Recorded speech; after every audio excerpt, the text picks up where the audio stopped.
First off, how are you, Dr. Lynn? Is it okay to call you Dr. Lynn? Yeah, that's fine. Yep. Okay. How are you? Which part of the world are you from, actually? I'm on the East Coast in the United States. How about you? East Coast. Okay, I'm terrible at geography, especially the US. So East Coast would be, let me see, Where New this York side. City is? New York. Okay, okay. I'm in Yeah. Kuala Lumpur, Malaysia. Oh, wow. So cool. Yes, yes, yes. Have you visited Malaysia before? No, I haven't. Okay. I haven't been to the US too, but yeah, I definitely that's one of my to go to places. Yeah, Yeah. So okay, shall we start? sure. Let's do it. Thank you for having me. Thank you so much, Dr. Lin, for actually reaching out. I was reading your profile and I was totally blown by how much I'm resonating with your story. And this is the reason why I actually said, okay, I've got to um, reply her and schedule her in because although our conversation today, I said in 1 hour, we're just gonna go with the flow. Yeah, I also don't want to take your time as well. So, Dr. Lin, how do we start? Okay, maybe we can start by yourself. Yes, a little bit of introduction. Well, I definitely want to say I resonated with your podcast and your own personal story, because I can just relate to so much of what you went through. I think we've had similar experiences about, doing everything we were told. And it's like, okay, now what? Or what does this mean? And all the judgment, and it's funny because when I saw your title to your podcast, You're Not Worthy, I had such a strong reaction. I was like, oh, that's not right. And I thought that's why she does it, because it shows our inherent that we are worthy. So I really appreciated that so much. Thank you so much. Yeah, it's actually, I mean, I was trying to figure out I've always wanted to share my story, but I just didn't know how.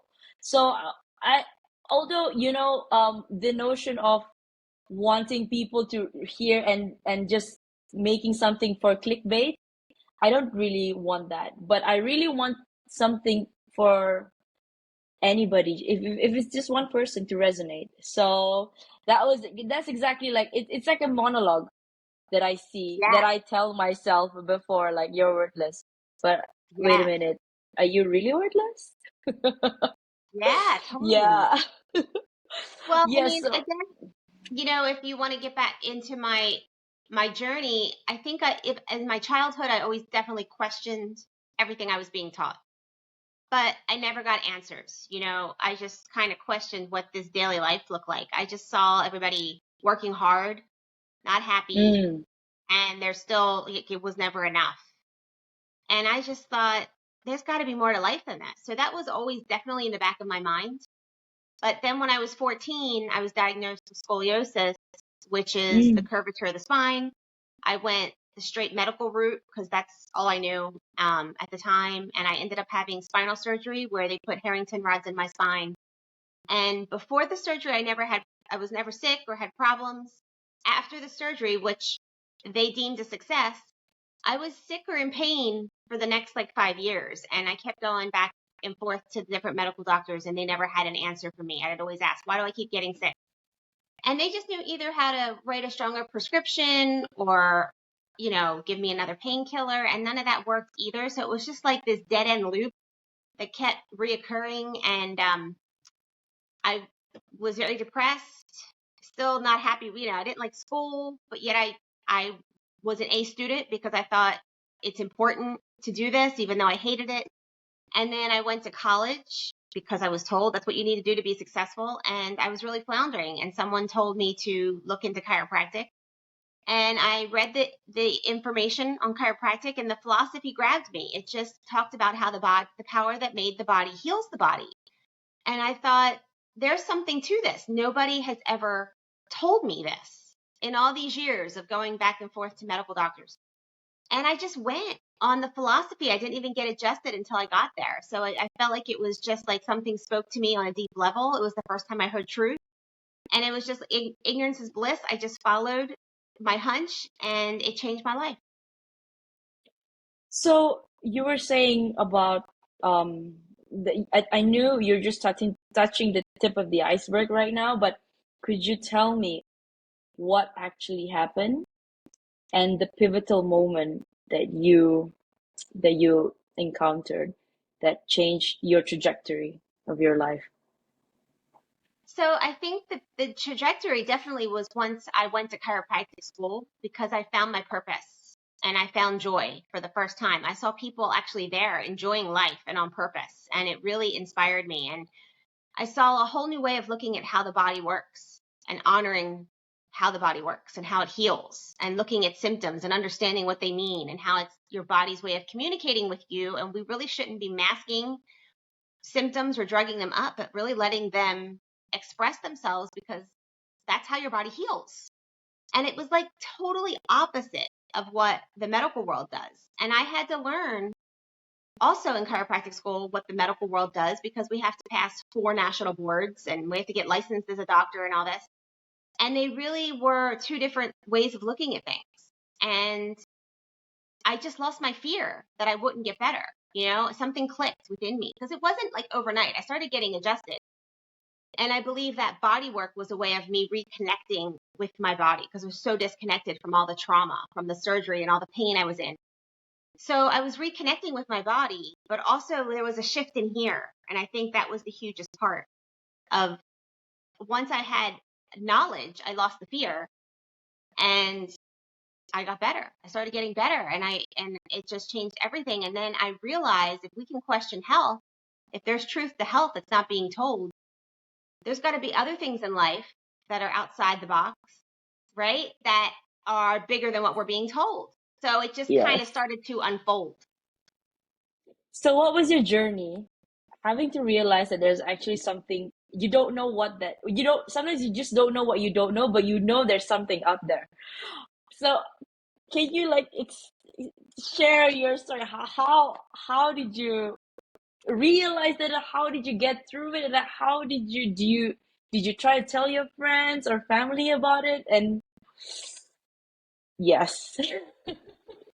Well, I was again, ignorance on fire. I got out of chiropractic school and I thought, I'm just going to change the world. I'm going to go back to my hometown and change the world with this message that we heal ourselves because people are hurting themselves in the medical world. Like it's really backwards what's going on. And I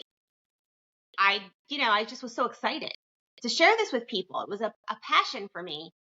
And I wanted to open my own practice.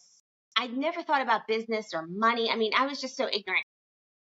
They always said, build it, it will come. I studied under other chiropractors and things like that, but I wanted to practice on principle about wellness. I wasn't going to tell people, hey, get adjusted this many times for your pain, because it didn't work like that for me. It was a much deeper spiritual experience of me empowering myself and clearing out my body, however long that took. So I really wanted people to just come for wellness and empowerment. And so I opened my practice by myself. And then I realized no one taught me about money or business. And a lot of people Mm. didn't really care what I had to say, which shocked me. Like I thought I had this powerful message and And I then realized they don't care, like yeah. I remember telling a friend of the family, she was a nurse. She was gone in for sciatic surgery on her back for sciatica, which is pain down the Mm. leg. That's just a nerve that we Yeah, all the have. nerve. It's Yeah. inflamed.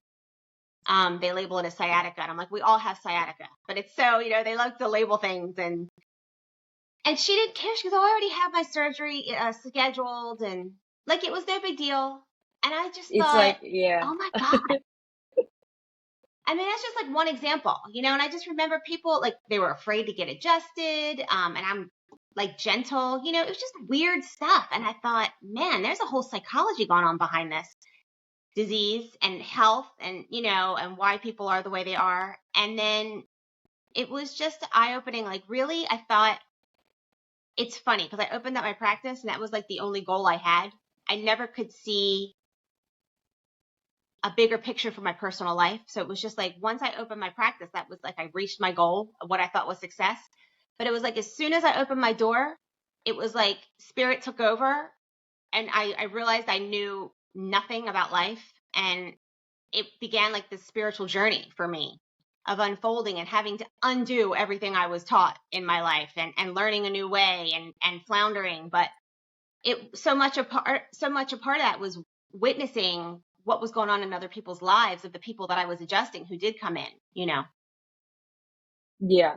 And I really like that part where you say you have to unlearn, relearn everything again, right? And was that a really, how was that? Is that a scary experience for you? It's like, because you've always known ABC for your whole life, and then suddenly you're presented with something. It's like, if you were to let go of all of your accolades, everything, who are you as a person? Not even a person, like, right? Like a being, a soul. So that's something that I actually, I, to be honest, I don't know. I tried to be, I don't know, when I was younger, I never thought about being spiritual. Like, I was born a Catholic, but it was like, again, being told to go to church. But of course, I believe in the notion of catechism.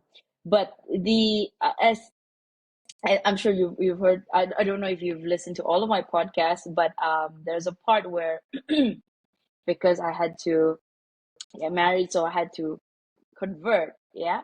So it's the conversion is, it's to me, it was I had that idea of just one creator. That's it. It's the same.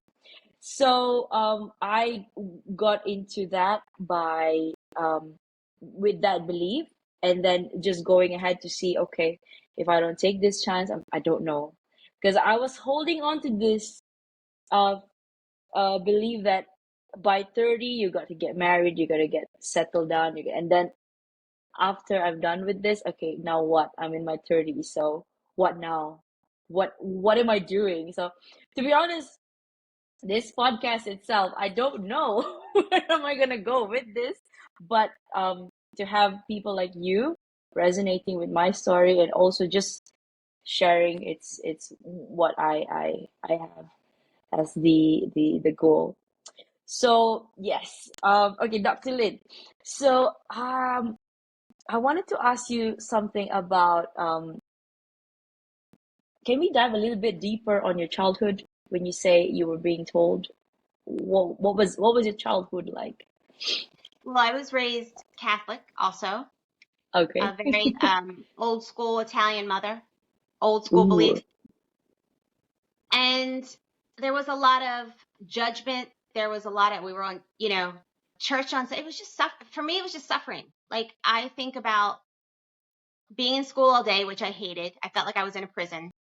Um, then we'd have to be on church Sunday morning. And then when I was a teenager, our family had a business, and I started working after school to save for my car, and I didn't like being at that business.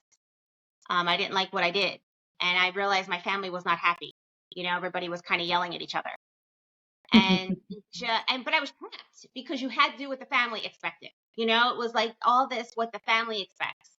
And it was almost like they judged other people. Well, how can they do that vacation, or how can they go there? I don't know how they afford that. Everything was judged. yeah, So yeah, you had to yeah. stay in the box. I always felt like I lived a double life because I had to do I mean, I did all the right things. It wasn't that I was doing anything wrong, but it was just like, to not listen to all the chatter by my mother. I would have to tell her what she needed to hear, and then I did what I needed to do.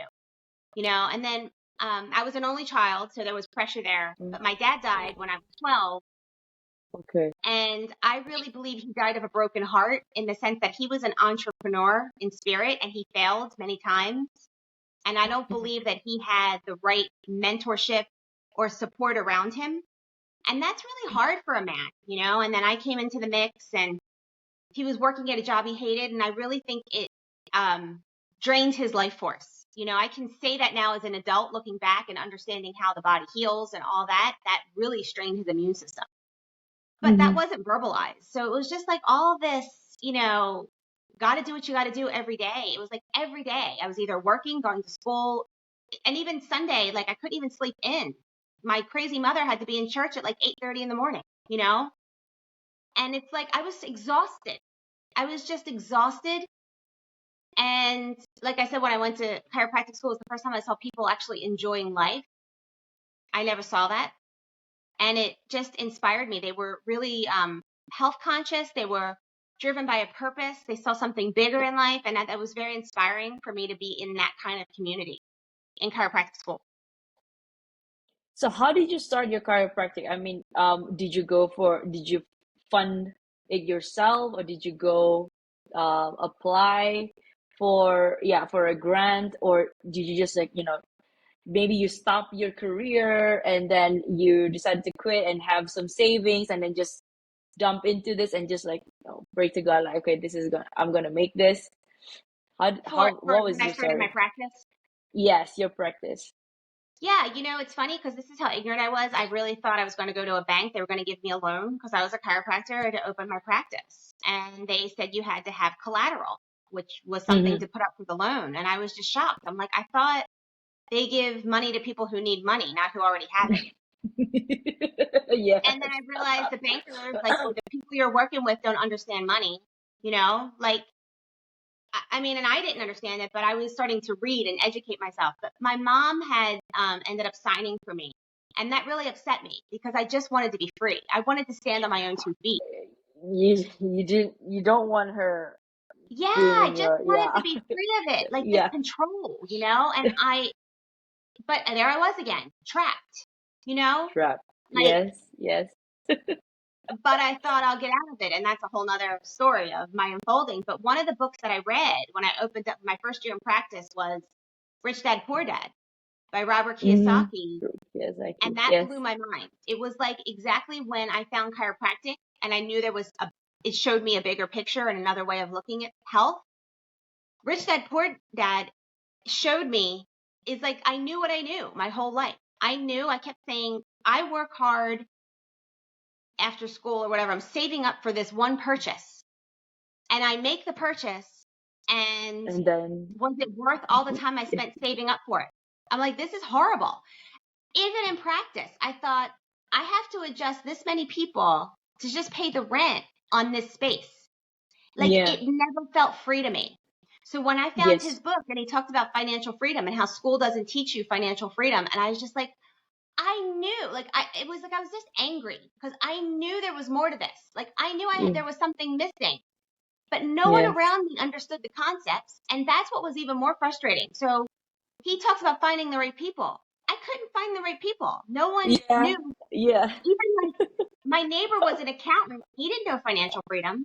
The people at the bank didn't understand financial freedom. Like it was like, how do you find people who, and most people didn't care. Like it was just like people were just walking in ignorance, not examining their life. Pretending, Here I yeah, was. pretending that, oh, it's just gonna sort itself out later Yeah. down the line. Yeah.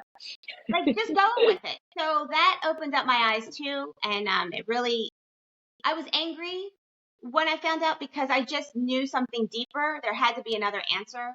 And I was finding them. But it's like I always knew there was something more to what I was doing. And I was finding it and I realized how much time was wasted in All suffering. those years. Yes, Yeah. yes.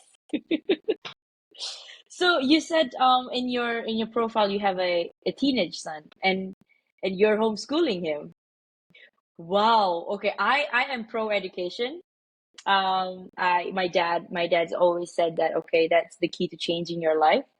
The fact that I'm here, I attribute that to him for for forcing me to actually study, speak English, and so that you can, be able to get around.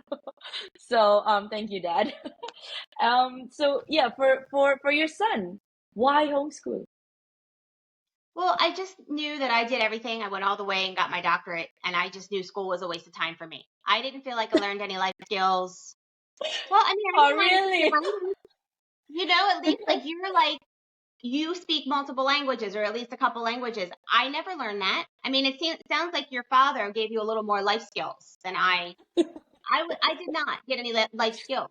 And I really saw that in practice. That was the main thing. And it wasn't about learning to understand your emotions. It wasn't learning to be a leader. It wasn't learning mindset. It wasn't, so my son, by my own lifestyle, I just hated school so bad. Like, I even see kids going to school. I see kids going to school and I feel sick to my stomach still to this day. To this day. Yeah. I just think, oh, that prison, like I can't. And I just didn't want him to go through that. So I always gave him a choice. He did choose to go to school in third grade and part of fourth grade, had an amazing experience. So I always just gave him choice. My whole thing was no interference. I wanted to give him all kinds of options and let him learn to follow his own inner guidance and his instinct. And because that's the main thing, I think we should be more connected to our inner source, our inner God, because that's our guidance. And so many of us were disconnected from that because we're listening to our parents, we're listening to our teachers, we're listening to the religious leader and our government instead of listening to ourselves, and I think the world would be more balanced if we were all listening to ourselves. I think it's a natural, it would be more of a natural state. So I really the whole thing with my son is I just wanted to honor his voice. I always wanted him to be heard. I never felt heard. So, but he was, and with my chiropractic principles, I had him a home birth. He was not vaccinated. Whoa. He was not Whoa. circumcised. He's never even had to go to a medical doctor. He's never been sick. Not even one. And he's 17. And so, and then we just started, I teach him about the rich dad principles. We did regular schooling up until sixth grade, and then we kind of moved away from the traditional schooling because I thought if I have to relearn it, you don't need to know it. And if you need to know it, you can go take a course and catch up and, so don't waste your time with memorizing something to spit it back out. So I teach him more thinking, how to think, real money principles, real economy. We're learning the Constitution after the last 3 years, after losing our freedom's been compromised here so badly here. So he's very aware. Probably more aware than most even adults. That's how I feel. I'm like, he's probably way beyond them because I know the average person is just still following the mainstream crap. The mainstream, yes, yes. So, what does he want to do? I'm curious. What does he He's want to do not in? sure. He's not sure, and I don't really follow that. Like, I don't give him that same structure like you. I give him what to There's do. no timeline, right? Like you've got to Right. figure this out by 20 or by 19 or by 25. I mean, wherever your heart takes you, just go ahead. So Yeah, you were and mentioning, listen, we should be learning. I mean, we may change. That's the thing. Try different things as you go. You don't have to be yes, locked into fail, one yeah, thing your whole yes, life.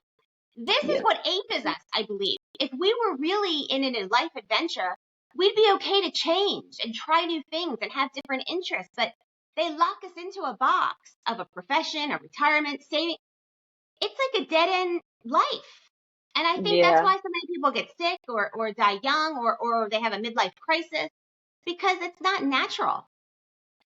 So you were saying about following your inner voice, right? Inner guidance. So for a person, if there is, okay, so you have a, I don't know, like a kid or somebody that you care about.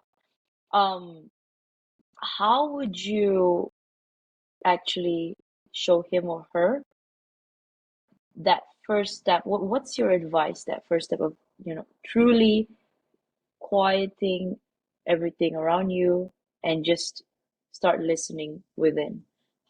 What's your advice? I Some, think yeah. the best place to start is for someone who is not knowing where to start is I love journaling.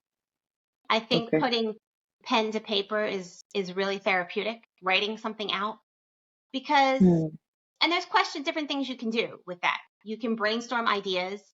You can ask what would your desired life look like? If you had, how would you want to spend your day? Who would you want to spend your time with? Like just write ideas out. Even if you don't know the answer yet, by asking the question, you open up to ideas and open up to guidance.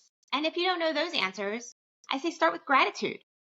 Start making a list of things that you're grateful for in your life or things that you appreciate, because that opens you up to solutions and positive things instead of always looking to solve the problem. We can make lists of everything that's wrong, but we're going to Mm, create more of that and that lack mentality. So switching us over to the abundance and all the things that are right, it'll open you up to bring more things in that make you happy and joyful. And really, right, you can make a list of things that make you joyful, because that's really our guidance. When we feel that inspiration, that passion, that happiness or peace, that's our soul talking to us. When we feel the other negative emotions, that's kind of just saying, hey, you're not in the right direction. Shift back over to the joy. So I think by just journaling these different ideas can help you get clear about what you want. so yeah, I have a question, or like rather an opinion that perhaps people might say, okay, so for example, a friend who wants to sing or who wants to become a composer or just a gamer, but they know with deep down this is what they want to do, but they're also scared that what if I don't make money? What if my parents don't agree to this? What if I'll fail and I'll end up like a loser? So people will come and tell me, I told you so. Why don't you just go, the traditional way, go find a job and be somebody and you buy a house, buy a car and all those things. What's your take? Well, I think that's the true soul journey. That's the work. Because if you have a dream but you feel all these obstacles are in your way, that's the stuff you have to clear. They're the limiting beliefs that are going to hold you back. You will experience those things until you get a handle on not caring what your parents think. That's a hard one. Believe me, I Yeah. struggled with that one a long time, but that's been an Achilles heel for me, because it's my journey. I'm not here. And what snapped me out of it is when I had my son. I would never put that pressure on my son, you know, but that's been part of my journey to heal. So I think our soul comes in to experience different things. We're here to expand ourselves, empower ourselves. So the obstacles that you face in making your journey to your dream is different for each person, because we all come from different backgrounds and limiting beliefs.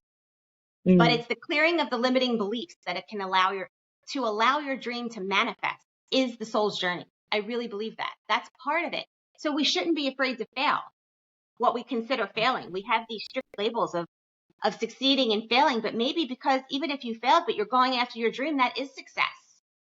You're yes. growing in the way that your soul needs to grow by going through those obstacles. That is the life's journey. I think that's what it should be all about. Okay, perfect. So, Dr. Lynn, what is self-worth to you? Repeat that. Self-worth. How do you define self-worth? It's funny because I wouldn't have thought about self-worth until later. Never thought about self-worth until I would have a hard time doing for myself or receiving, whether it was help, whether it was money, whether it was taking care of myself first instead of going through the rigorous struggle of succeeding in life. That would come up in my healing journey and my personal development work. Like, well, you don't feel worthy. And Mm, I never thought about it. Like, I wouldn't consciously say I don't feel worthy, but I would definitely feel blocks to receiving. I always feel like I had mm, to do it myself. yeah. And or Yes, yes. It's like you don't deserve it, right? yes. Well, a lot of times It's I like, think self-worthiness yes, is like unconscious beliefs, the lack of, right? It's the yes, subconscious beliefs that control us. And so that's a big one. And I think that's why part of honoring your inner voice is so important, because then you are worth it. But by not honoring that, we don't think we're worth it. We're putting other people before us out of first. obligation or guilt, but that's the Yeah, worthiness. It's a tricky concept. exactly, exactly. So, okay. Um, I think I have had a little bit of a question sent to you over. Okay, so yeah, this is one. Many people compare themselves to others in this day and age, social media, and people can, all this jealousy can stem from that. Like, oh, how is he or she living that life? Well, I'm here feeling crap and terrible. But again, when we post ourselves in the media, we also tend to do the same thing. Um, how do we, what are your thoughts on it? But, and also, how do we cultivate that self-awareness and self-image that, this is, how do we stop that? I don't want to say stop, but move past it. Yeah, or how do we deal with it? Yeah, how do I we think deal with it?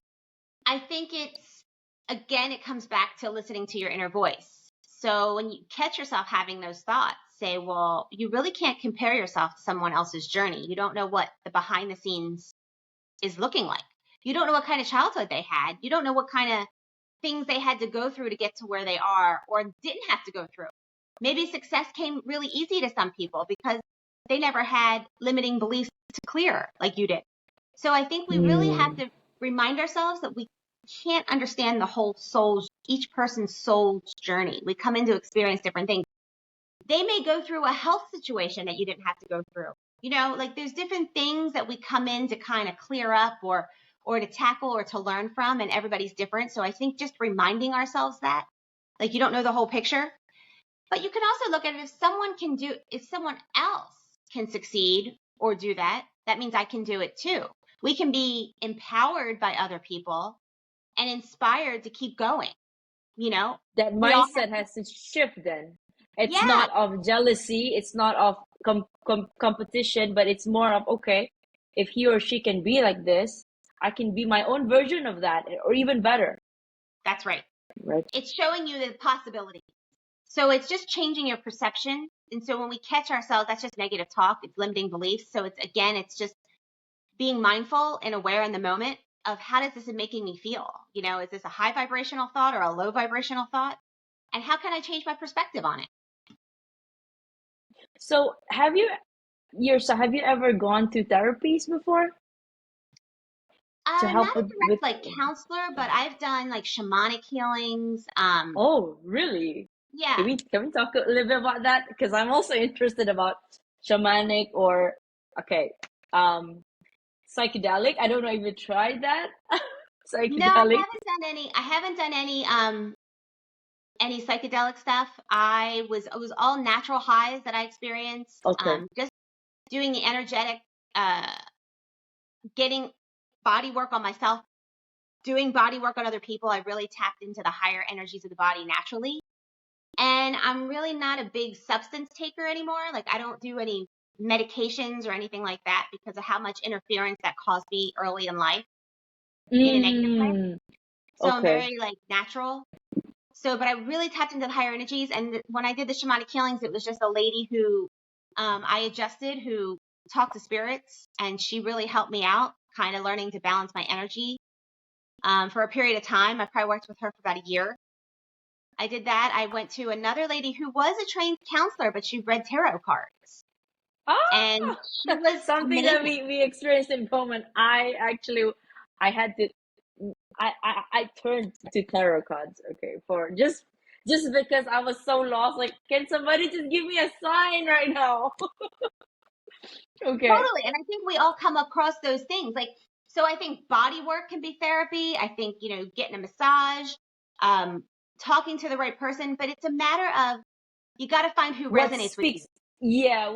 What's actually compatible with yourself?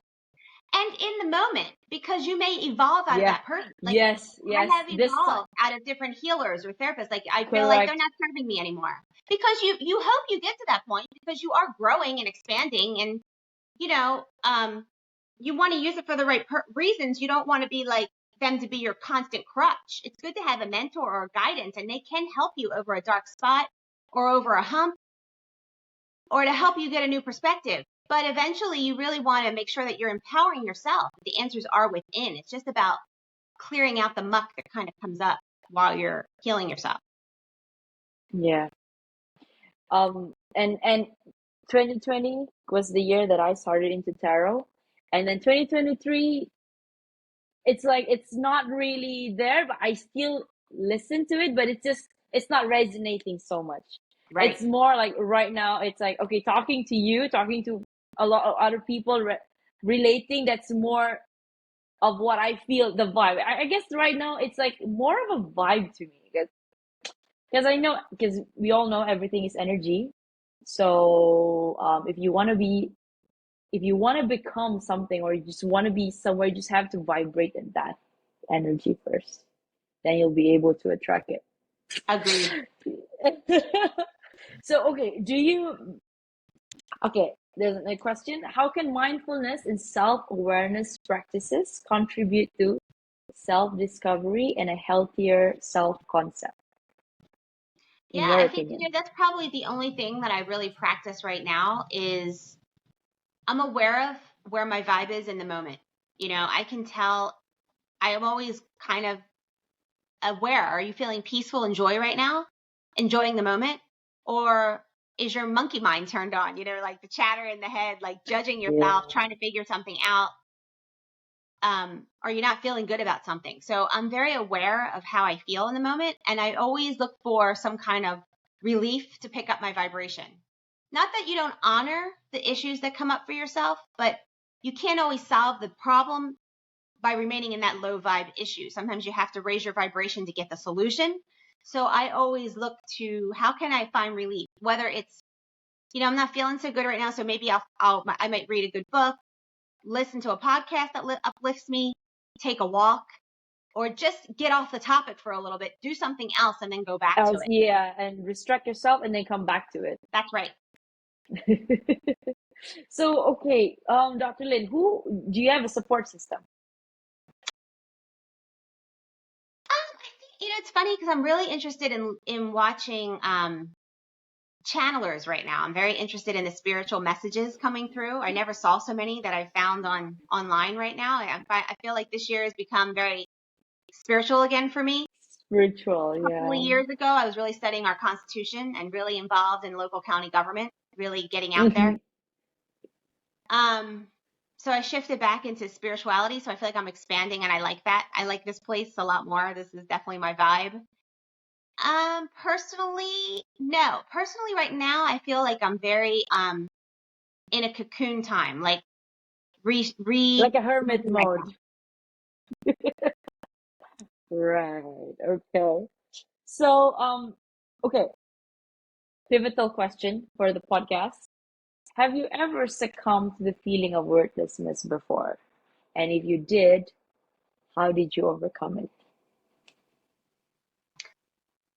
I don't think it was ever like fully conscious, like succumb. I would definitely know it was off.